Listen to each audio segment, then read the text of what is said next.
Aim right, achieve big at KR Mangalam University. Bihar विधानसभा चुनाव से पहले मुस्लिम वोट की खींचतान शुरू हो चुकी थी और अब उसमें ऐसा लगता है एक डिसाइसिव मोड़ पर वो पहुंच गई है।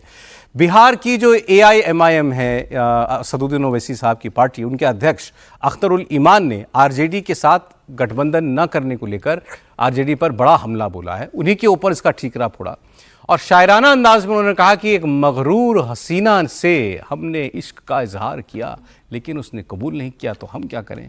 हमारी शराफत को इन्होंने हमारी मजबूरी समझ लिया। AIMIM का कहना है कि बिहार के मुसलमानों को ये लोग हिस्सेदारी देना नहीं चाहते हैं।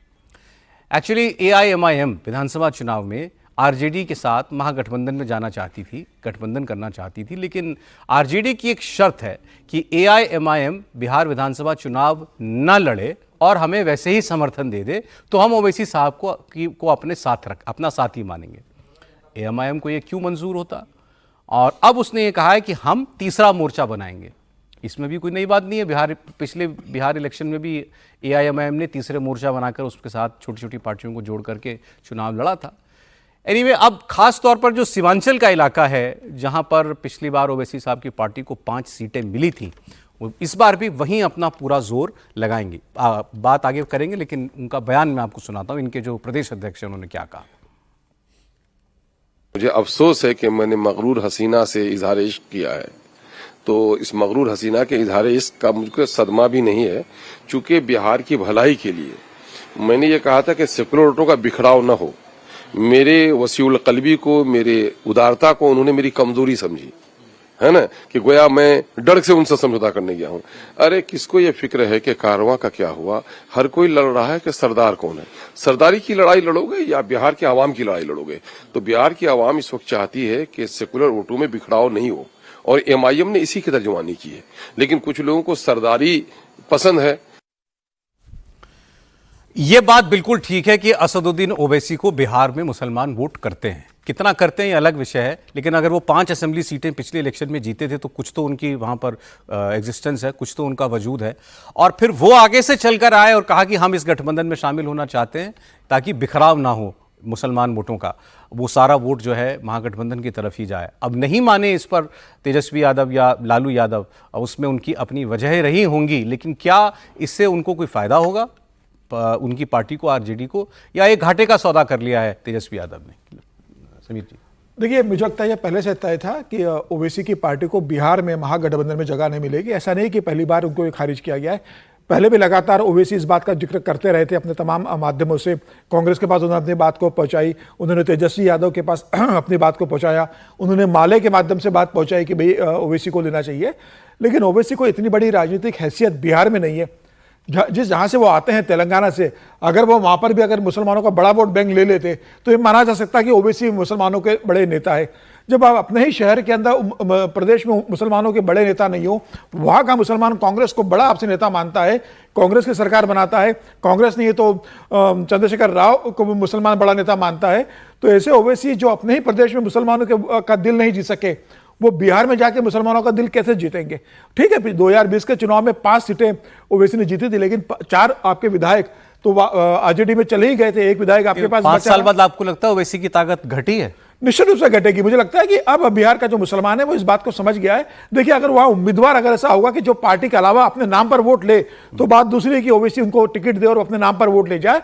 सामान्यतः मुसलमान वोटों का बंटवारा नहीं करेगा।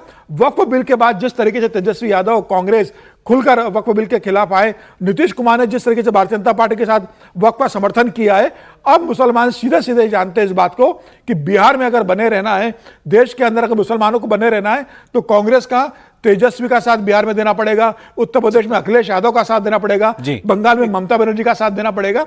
तो यह तय है। और अभी लोकसभा चुनाव में कितने 3.5 लाख वोट मिले थे ओवैसी की पार्टी को। इसलिए बस स्पेसिफिकली बिहार की, और उसमें भी हमने सीमांचल की बात की जहां पर मुस्लिम बिल्कुल वोटों का कंसंट्रेशन है। और जो उसके उम्मीदवार जीते थे उसमें से 3 उम्मीदवार तो खुद दमदार थे, इसके कारण बिहार में शायद तेजस्वी यादव को यह लगता हो कि ये इनके कुछ विधायक जीत कर पे आ भी गए और मुझे उनकी जरूरत पड़ी तो ये जाएंगे कहां? बीजेपी के पास तो जाएंगे नहीं, आएंगे तो मेरे पास ही, तो इसलिए क्या मुझे पहले से क्यों इनको सीटें देना। लेकिन इसमें दूसरा पेच ये है कि आप पिछली बार का इलेक्शन का रिकॉर्ड निकाल के देखिए तो कुछ सीटें ऐसी थी जहां पर असदुद्दीन ओवैसी के कैंडिडेट को मार्जिन, हार जीत के मार्जिन से ज़्यादा वोट मिले थे। मतलब उन्होंने कुछ सीटों पर नुकसान पहुंचाया, सीधा सीधा नुकसान किया था, डेंट किया था महागठबंधन को 6 सीटों पे 6 सीटों का। 6 सीटों तो ये नुकसान, ये अलग नुकसान है उससे जो 11 जीत सीटें हो गई। 11 सीटें तो जीते थे 11 वो। सीट हो गई। 6 सीटें तो जीते थे वो, इसके अलावा नुकसान भी किया था। लेकिन 5 क्या है कि सीटें- तेजस्वी और कांग्रेस दोनों ओवैसी को बिहार में स्पेस नहीं देना चाहते हैं। गठबंधन में शामिल करने का मतलब उनके सीट छोड़ना, सीट छोड़ने का मतलब स्पेस देना। तो वो चाहते हैं कि इस बार, पिछली बार तो किसने 6 सीटें जीत भी ली थी।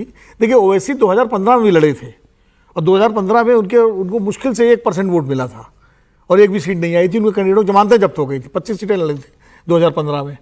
20 में जो हालत थी महागठबंधन की, उसमें ओवैसी जी को स्पेस मिल गया और जो आरजेडी के तमाम लोग जिनको टिकट नहीं मिले थे उनको उन्होंने टिकट दे दिया और 6 सीटें जीत ली उन्होंने। 5 सीटें जीती, जिसमें बाकी वो 4 चले गए आरजेडी में।